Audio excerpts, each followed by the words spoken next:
Welcome to a Camp Echo info video. This is for adventure trips, and in this video we'll be covering gear and food. At Camp Echo, we separate gear into two groups. We have group gear and personal gear. Group gear is gear that the whole group will use together. This includes tents, stoves, pots and pans for cooking, and water purification. Basically think of this as the essentials: food, water, and shelter. It also includes other miscellaneous items like ropes and tarps and dry bags to keep our gear nice and dry when we're on the water. Personal gear. This is gear that you will be bringing as an individual and that you will be using as an individual during the trip. This includes backpacks, sleeping bags and sleeping pads, footwear, your clothing, your rain gear, and personal dishes and utensils.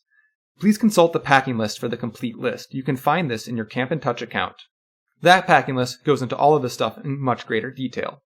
You might also notice that on the actual list page, it only accounts for items that you're going to need on trail, and not items that you will need for the 2 days before and after your trip. So consider bringing some more clean clothes to change into, as well as any other games or books you'd want to have while you're traveling, whether that's in the van, a plane, or a ferry. I mentioned backpacks a second ago. If you're bringing your own backpack, make sure that it's at least 65 liters, and we do not recommend going over 85 liters. If the pack is big enough, you're going to find a way to fill it. We also offer backpack rentals for Porcupine Mountain, Rocky Mountain, and North Cascades backpacking trips for $25. Please reserve these on Camp and Touch before your session starts. Now, if you're coming to us as a rising 6th or through 8th grader on mini blazers, trailblazers, or superior backpacking, backpacks are included in the program. You don't need to do anything additional. Just sign up, show up, and we'll have a backpack for you. When talking about outdoor apparel, it's important that we're making sure we're keeping it warm, comfortable, quick drying, and made of synthetic materials, such as acrylic, fleece, polyester, polypropylene, rayon, or wool. We try to avoid cotton at all times, though cotton t-shirts are okay. Again, if you need help locating any of these kind of items, please feel free to reach out, and we will do our best to help you.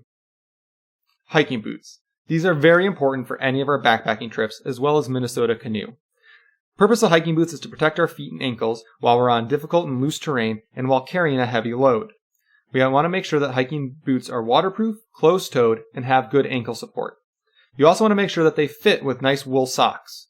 We ask that all participants on a backpacking trip have hiking boots, as well as Minnesota canoe, due to the portages that you will have to do carrying, again, heavy loads and the canoes. Water shoes are shoes that are needed for any time participants want to go in the water. These are required for all water-based trips, as well as a good recommendation for backpacking trips because you still have options to get into lakes and rivers. Water shoes should be closed-toed with a durable sole and be able to dry quickly. It's important that they protect our feet from unknown things in the water. Chacos do not count as water shoes. While there's many name brands out there, you are more than welcome to also use an old pair of sneakers you don't mind getting wet. Now, optional footwear, this is where Chacos count. Optional footwear is footwear that you can wear at your campsite when the day is done or during your travel, so on the planes and the vans, etc. This is optional, just make sure that it's lightweight and it's secure. This does not include flip-flops. Food on trips is something that's very important to us. While you're on camp, you'll eat in the dining hall at Camp Echo just like the rest of camp. While you're traveling to your trip, you will eat meals on the road paid for by the guides in the program. There is no need to bring extra money to take care of these meals.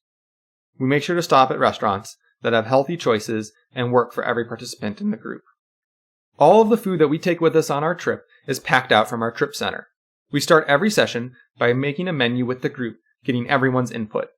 Here's where we also talk about our allergies and other intolerances that we might have, as this is something we take very seriously on our trips. It's important that we're keeping our bodies healthy and safe while we're in the backcountry and away from advanced medical care, and food is one of the best ways to do it.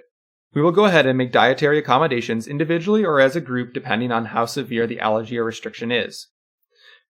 While planning our menu, we are planning for 3 meals a day, breakfast, lunch, and dinner, as well as group snacks and personal snacks throughout the day. We make sure to hit the correct caloric intake that is needed for these kind of strenuous activities. Guides will prepare the meals while on trail, and campers will be able to help out as they move through a progression of trips, starting off by helping prep to actually being able to cook the meals when you get into some of our older trips. And that's it. Thanks for learning a little bit more about gear and food today. More information about gear can be found on your packing list through your Camp and Touch account, like I said earlier. And if you have any questions at all regarding any of this, please feel free to reach out. We are here to help.